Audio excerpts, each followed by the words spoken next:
अस्सलाम वालेकुम everyone and welcome back to my channel. उम्मीद करती हूँ कि आप सब बहुत अच्छे होंगे और अल्हम्दुलिल्लाह मैं भी बहुत अच्छी हूँ। तो जनाब, आज की वीडियो काफ़ी इंपॉर्टेंट है और काफ़ी यूज़फुल रहने वाली उन तमाम लोगों के लिए जो मुझसे अक्सर पूछते हैं कि भाई हमें ये बताएं, अगर एज अ इंटरनेशनल स्टूडेंट हम यूके आते हैं तो हमें उसके बाद PR कैसे मिलेगी, हम कैसे सेटल हो सकते हैं यहाँ पे फर्दर। सो आज के व्लॉग में हम step by step process discuss करेंगे कि एक इंटरनेशनल स्टूडेंट को यूके में PR लेने में कितना टाइम लगता है, क्या स्टेप्स हैं इसके, पूरा प्रोसेस क्या है। इसके अलावा PSW पे भी बात करेंगे कि PSW क्या होता है, क्या रिक्वायरमेंट्स है PSW की, आपके पास क्या डॉक्यूमेंट्स होना चाहिए अगर आप PSW अप्लाई करना चाहते हैं। आपने बस करना यह है कि वीडियो पूरी देखनी है। अगर आपको अच्छी लगती है तो आपने एक दफा लाइक का बटन जरूर क्लिक करना है और इस वीडियो को उन तमाम लोगों के साथ शेयर करना है जो as a international student UK आना चाहते हैं और यहाँ पे सेटल होना चाहते हैं। और अगर आपने मेरा चैनल अब तक सब्सक्राइब नहीं किया तो मेरे चैनल को जरूर सब्सक्राइब कीजिएगा and press that bell icon button. उससे ये होगा कि आपको आने वाली तमाम वीडियो के नोटिफिकेशन मिलते रहेंगे। Thank you so much. अब बात करते हैं आज के टॉपिक के ऊपर। देखें, यूके में दो तरह के बच्चे पढ़ने आते हैं। एक तो वो बच्चे होते हैं जो यहाँ पे सिर्फ पढ़ने आते हैं, अच्छे ग्रेड्स लेते हैं, अपनी स्टडी कंप्लीट करते हैं और वो वापस चले जाते हैं जिस मुल्क से भी वो आए हुए होते हैं। और दूसरे बच्चे वो होते हैं जिनका एक माइंड सेट होता है, एक मोटिव होता है कि वो अगर इस मुल्क में आए तो यहाँ पे रहेंगे, यहाँ पे काम करेंगे और यहाँ की नेशनलिटी हासिल करेंगे। बट उनको श्योर नहीं होता कि उन्होंने PSW लेना है तो PSW के बाद उनको क्या टाइम लगेगा PR लेने के लिए। PSW का टाइम काउंट होगा PR के अंदर या नहीं काउंट होगा, या फिर आपका वो सेपरेट टाइम काउंट होगा। तो आज के ब्लॉग में मैं ये सारी बातें शेयर करने वाली हूँ। लेकिन बात करते हैं सबसे फर्स्ट स्टेप की। फर्स्ट स्टेप ये है कि आपने as a international student UK आना और यहाँ पे फुल टाइम स्टडी करनी, या तो अंडर ग्रेजुएट या तो पोस्ट ग्रेजुएट या तो PhD कोर्स।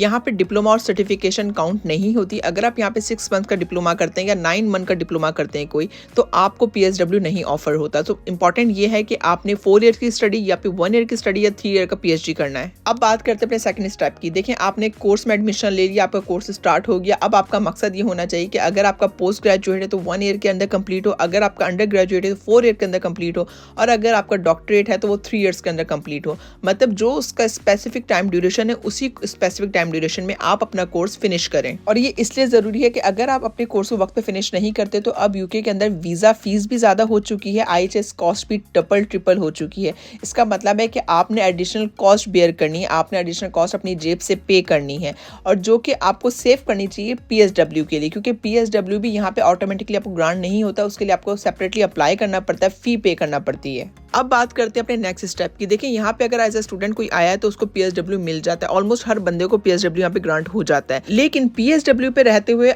आपको स्पॉन्सर जॉब मिलनी है नहीं मिलनी, ये एक बहुत बड़ा क्वेश्चन मार्क है और इसके लिए आपको होमवर्क करना जरूरी है। आपने अपना बेस्ट ट्राई करना है।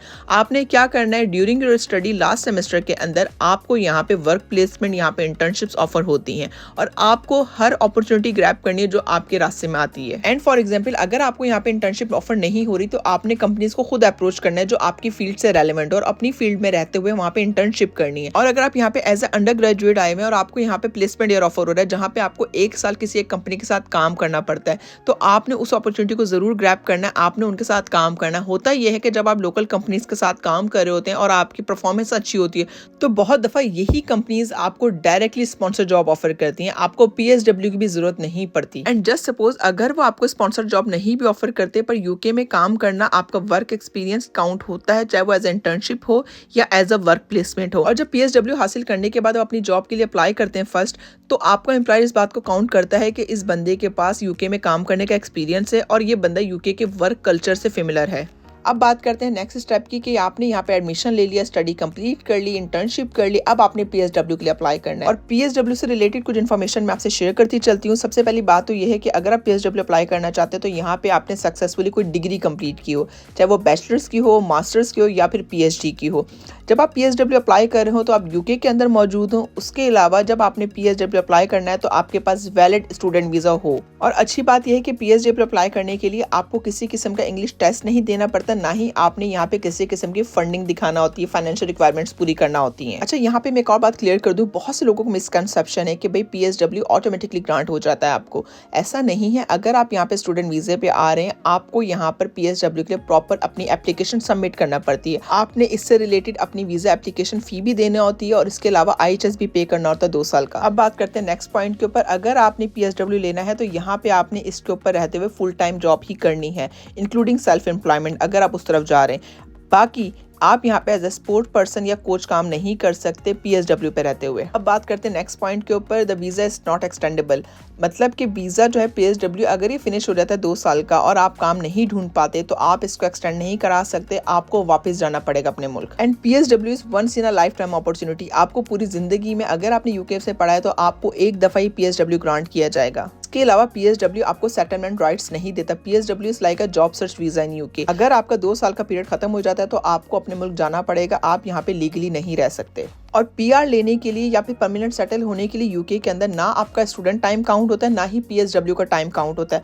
Only time that's count is the skilled worker visa time. अगर आप स्किल्ड वर्कर वीजा 5 साल का हासिल कर लेते हैं तो वो 5 साल काउंट होते हैं आपके PR की तरफ। लास्ट पॉइंट ये है कि एप्लीकेंट जो है अगर वो PSW के लिए अप्लाई कर रहा हो तो उसने मिनिमम टाइम फ्रेम के अंदर UK में अपनी स्टडी कंप्लीट की हो, except for the permitted study abroad programme, जो कि ऐसा होता नहीं UK के अंदर। अगर आप UK में मास्टर्स कर रहे हैं तो आपको इंटर्नशिप वगैरह, वर्क प्लेसमेंट वगैरह लोकली ऑफर होती है, आपको अब्रॉड नहीं जाना पड़ता।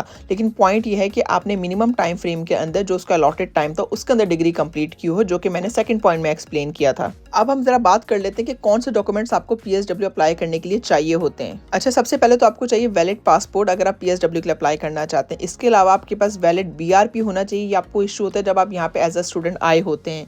इसके अलावा आपको कैश लेटर चाहिए होता है, कैश का जो रेफरेंस नंबर होता है वो नहीं यूज करना होता है, और ये वही कैश लेटर है जो एज अ स्टूडेंट आपको इशू होता है जब आप UK आते हैं। इसके अलावा अगर आप अपनी फैमिली के साथ यहाँ पे आए या पार्टनर के साथ आए, बच्चों के साथ आए, तो आपको उनसे रिलेटेड प्रूफ भी दिखाने, लाइक रिलेशनशिप का और फंडिंग का। इसके अलावा अगर आप फुल टाइम स्कॉलरशिप पे थे यहाँ पे तो उससे रिलेटेड प्रूफ दिखाना है कि आपकी फ़ी किसने पे की थी यहाँ पर। अच्छा, यहाँ पे मैं एक और बात क्लियर कर दूं कि एज अ मास्टर्स स्टूडेंट आप अपनी फैमिली को नहीं ला सकते, इवन PSW पे भी नहीं बुला सकते। आप अपनी फैमिली को तब बुला सकते हैं जब आपको यहाँ पे स्किल्ड वर्कर वीज़ा ग्रांट होता है। एज अ PhD स्टूडेंट आप अपनी फैमिली ला सकते हैं but not as a master. इसके अलावा हो सकता है कि आपसे एडिशनल डॉक्यूमेंट्स के अंदर वो आपकी ट्रांसक्रिप्ट मांग लें या फिर आपकी डिग्री मांग लें या प्रीवियस डिग्री से रिलेटेड डॉक्यूमेंट्स मांग लें। सो ये तो थे वो तमाम डॉक्यूमेंट्स जो आपके पास होने चाहिए अगर आप PSW के लिए अप्लाई कर रहे हैं। आपने PSW के लिए अप्लाई किया, आपने फीस सबमिट करी, आपने IHS फीस सबमिट करी 2 साल की और आपको PSW ग्रांट हो गया। अब बात करते हैं नेक्स्ट स्टेप की। सो जब आपको 2 साल का PSW ग्रांट हो जाता है तो इंपॉर्टेंट यह है कि आपको अपनी फील्ड में रहते हुए A रेटेड एम्प्लॉयर ढूंढना है जो आपको फुल टाइम जॉब ऑफर करे। पार्ट टाइम जॉब PSW पे अगर आप करते हैं तो वो आपको PR नहीं दिलवाने वाली। सो एज अ स्टूडेंट अगर आप पार्ट टाइम जॉब करें तो समझ में आता है, लेकिन PSW पे अगर आप पार्ट टाइम जॉब करें तो आप अपने PSW को वेस्ट कर रहे हैं। एक्चुअली आप अपने टाइम फ्रेम को वेस्ट करें। 2 साल अगर चले गए तो फिर वो चलेगा, उसके बाद वो दोबारा आपको टाइम नहीं अलॉट होना। अलबत्ता आप ये कर सकते हैं कि एज अ स्टूडेंट अगर आप पार्ट टाइम जॉब करें तो अपनी रेलेवेंट फील्ड के अंदर करें, अपने कॉन्टैक्ट्स बिल्ड करें, लिंक्डइन पे काम करें, अपनी CV को इम्प्रूव करें, अपने प्रोफाइल को एनहेंस करें, एंड मोस्ट इंपॉर्टेंटली अपनी कम्युनिकेशन स्किल्स पे काम करें। जब आप जॉब के लिए जाते हैं तो यहाँ पे 2 चीजें देखी जा रही होती हैं, एक तो आपकी कम्युनिकेशन स्किल, दूसरी आप अपने आप को कैसे प्रेजेंट करें। और यही वो सारी इंपॉर्टेंट चीजें हैं जो आपको यहाँ पे स्पॉन्सर जॉब सिक्योर करने में बहुत हेल्प आउट करती हैं। और जॉब सर्च से रिलेटेड भी मैं आपको यहाँ पे प्रो टिप देती चलूँ कि देखिए आपने अपने आप को ऑनलाइन पोर्टल्स पर रजिस्टर तो कराना है, उसके थ्रू अप्लाई करना है, लेकिन आपने यहाँ पे जॉब एजेंसीज को और रिक्रूटर्स को भी अप्रोच करना है। इसके अलावा last but not the least आपकी शॉर्टेज ऑक्यूपेशन लिस्ट में जाना है। आपने देखना है वहाँ पे कौन सी कंपनीज स्पॉन्सर करें करंटली, उन सब कंपनीज की वेबसाइट पे जाना है और वहाँ पे उनकी करंट ओपनिंग्स देखनी है। और अगर करंट ओपनिंग्स ना भी हो तो आपने कॉन्टैक्ट अस फॉर्म के थ्रू जाके उनको अप्रोच करना है। और आपने शॉर्टेज ऑक्यूपेशन लिस्ट के ऊपर क्यों फोकस करना है, वो आपने इसलिए फोकस करना है, ये वो तमाम एम्प्लॉयर्स है जिनके पास लाइसेंस ऑफ स्पॉन्सरशिप है और ये सारे employers A rated employer consider किए जाते हैं। और यही वो कंपनीज हैं जो आपको COS लेटर ग्रांट कर सकते हैं UK में काम करने के लिए 5 साल के लिए। क्योंकि हो सकता है PSW पे रहते हुए आप जॉब तो फाइंड कर ले लेकिन वो एम्प्लॉयर आपको स्पॉन्सर ना करना चाहे, तो मतलब आपके 2 साल वेस्ट हो गए उस एम्प्लॉयर के साथ। अगर आप जॉब के लिए अप्लाई करें तो आपको क्लियर कट बात करनी है कि आप स्पॉन्सर जॉब ढूंढ रहे हैं, आपको स्पॉन्सरशिप चाहिए आगे रहने के लिए यहाँ पर। So once you get the job, आपने जॉब ढूंढ ली, आपने स्पॉन्सर्ड एम्प्लॉयर ढूंढ लिया, अब आपका 5 साल का जो है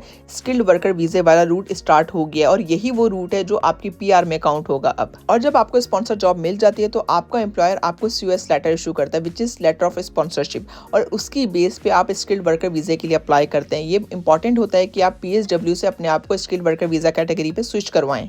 अब हो सकता है कि PSW मिलने के 2 से 3 महीने के अंदर ही आपको स्पॉन्सर्ड जॉब मिल जाए, तो ऐसा नहीं होता कि आप 2 साल वेट करेंगे PSW फिनिश होने का देन आप स्किल्ड वर्कर वीजे पे अप्लाई करेंगे। ऐसा नहीं है, आपने PSW को 2 महीने के बाद ही शिफ्ट करा लेना अपने स्किल्ड वर्कर वीजा के ऊपर और आपका 5 साल का रूट स्टार्ट हो जाएगा PR का। अब आप जब स्किल्ड वर्कर वीजा कैटेगरी पे आ जाते हैं तो इंपॉर्टेंट ये है कि 5 साल तक आपने इसी रूट के ऊपर रहना है। अब बहुत से लोग ये सोचते हैं कि शायद हम एम्प्लॉयर भी चेंज नहीं कर सकते। आप एम्प्लॉयर चेंज कर सकते हैं, कंडीशन ये है कि अगला एम्प्लॉयर भी आपको स्पॉन्सर्ड कर रहा जाओ और आप 5 साल यहाँ स्पॉन्सर्ड जॉब के ऊपर गुजारें टाइम यूके के अंदर। अच्छा, यहाँ पे मैं एक और बात भी एड्रेस करती चलूँ। बहुत से लोगों को ऐसा लगता है कि अगर स्किल्ड वर्कर वीज़ा पे वो रहेंगे तो 5 साल के लिए बाउंड हो जाएंगे, अपनी कंट्री विजिट नहीं कर सकते। ऐसा नहीं है, जो भी आपकी ऑफिशियल हॉलीडेज हैं आप उनके ऊपर रहते हुए अपनी कंट्री को विजिट कर सकते हैं। और यूके में ऑलमोस्ट हर एम्प्लॉयर आपको 22 से 28 दिन की छुट्टियां ग्रांट करता है एनुअली, जिसमें आप आसानी से अपने मुल्क जा सकते हैं। सो अब बात करते हैं कि आपने 5 साल यहाँ पे स्किल्ड वर्कर वीजा पे गुजार लिए हैं, अब आप एलिजिबल हैं ILR अप्लाई करने के लिए। आपको वेट करने की जरूरत नहीं है। एज सुन एज आपके 5 साल फिनिश होते हैं आप ILR के लिए अप्लाई करते हैं। ILR की यहाँ पे फीस हाई होती है थोड़ी, आपने उसको पे करना होता है, देन आपको वो ग्रांट किया जाता है। और ILR अप्लाई करने का प्रोसेस ही बहुत स्ट्रेट फॉरवर्ड है। gov.co की वेबसाइट के ऊपर सब डिटेल्स मौजूद हैं। आप देख सकते हैं क्या डॉक्यूमेंट्स चाहिए, क्या फीस है। अगर आपको कोई भी कंफ्यूजन है तो आप किसी सॉलिसिटर की हेल्प ले सकते हैं। सॉलिसिटर्स भी आपके बिहाफ पे ILR अप्लाई कर देते हैं। अब ILR लेने के बाद आपको 1 साल ILR के ऊपर गुजारना होता है यूके के अंदर। उसके बाद आप एलिजिबल होते हैं यहाँ पर सिटीजनशिप के लिए। और यहाँ पे सिटीजनशिप की प्रॉपर सेरेमनी होती है जहाँ पे आप ओथ लेते हैं कि आप यूके से फेथफुल रहेंगे, एक्सेट्रा एक्सेट्रा। देन आपको सर्टिफिकेट ऑफ नेचुरलाइजेशन दिया जाता है और उसके बाद आप पासपोर्ट अप्लाई करते हैं। और पासपोर्ट अप्लाई करने के लिए भी आपको यहाँ पे फी पे करना पड़ती है। सो जनाब, ये तो था step by step A to Z process जो एक इंटरनेशनल स्टूडेंट फॉलो करता है अगर वो यूके में PR हासिल करना चाहता है। चलिए जनाब, इसी बात के ऊपर आज का ब्लॉग एंड करते हैं। उम्मीद करती हूँ कि आपको आज का ब्लॉग अच्छा लगा होगा, आपके लिए इन्फॉर्मेटिव रहा होगा। अगर आपको अच्छा लगता है तो आपने लाइक शेयर एंड कमेंट जरूर करना, अपना फीडबैक मुझे जरूर देना है। इंशाल्लाह नेक्स्ट ब्लॉग में आपसे फिर मुलाकात होगी। तब तक अपना बहुत ख्याल रखिएगा, मुझे दुआओं में याद रखिएगा। टेक केयर, बाय बाय, अल्लाह हाफिज़।